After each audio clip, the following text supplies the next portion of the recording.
गाव, उन्हाळा आणि आंब्याचं लोणचं हे कॉम्बिनेशनच वेगळं असतं आणि प्रत्येक घरात हे वेगवेगळ्या पद्धतीने बनवलं जातं.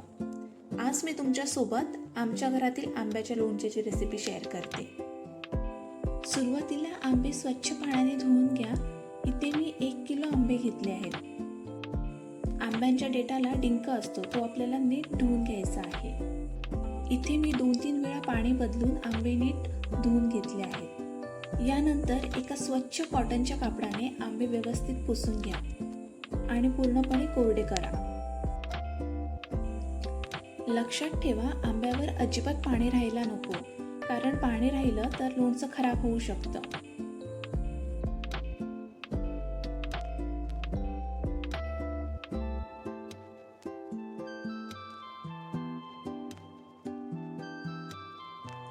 आता धुतलेलं उरलेलं पाणी फेकून न देता मी ते माझ्या झाडांना घालते.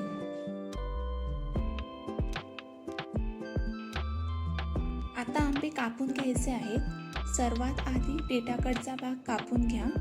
नंतर आंब्याचे 2 भाग करा आणि आतली बी काढून घ्या. मी ते सुरीच्या मदतीने आतली बी काढून घेत आहे.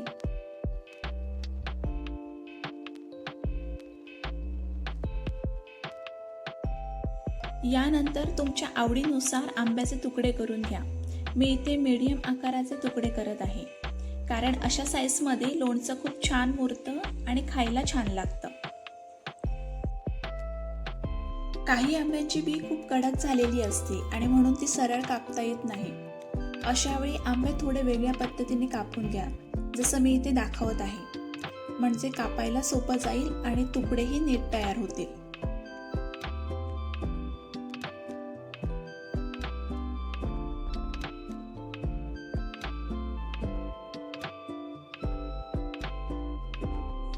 आता आंब्यांचे तुकडे व्यवस्थित कट करून झाले. आता हे सगळे आंब्यांचे तुकडे एका भांड्यात घाला आणि इथे मी खडं मीठ वापरत आहे. तुम्ही हवं असलं तर साधं रेग्युलर मीठही वापरू शकता.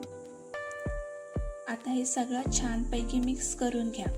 मिक्स केल्यानंतर ते साधारण 1 तास तसंच ठेवून द्या किंवा तुम्ही ते रात्रभरही ठेवू शकता. आता एका टोपात तेल कडकडीत गरम करून घ्या. इथे मी सनफ्लॉवर ऑइल वापरत आहे. तुम्ही शेंगदाणा तेल किंवा मोहरीचं तेलही वापरू शकता. तेल गरम झाल्यावर त्यात मोहरी घाला, म्हणजे ती छान तडतडेल. यानंतर ते तेल पूर्णपणे थंड होऊ द्या आणि मगच पुढील स्टेपला वापरा. आता मिठात ठेवलेल्या आंब्यांना खूप छान पाणी सुटलं. हे सुटलेलं पाणी आपण गाळून वेगळं काढून घेऊया.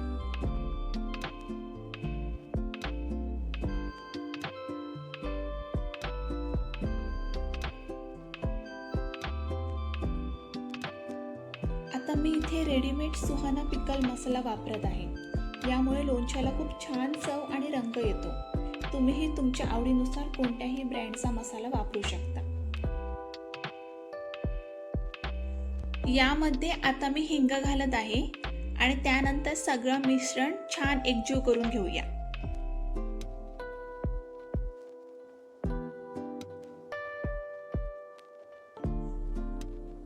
आता यात थंड झालेलं तेल घाला आणि सगळं मिश्रण छानपैकी मिक्स करून घ्या.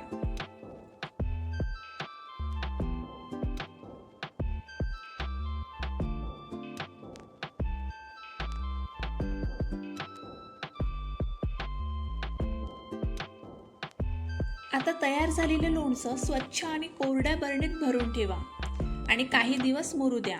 मग आता तयार आहे आपलं घरी बनवलेलं आंब्याचं चविष्ट लोणचं.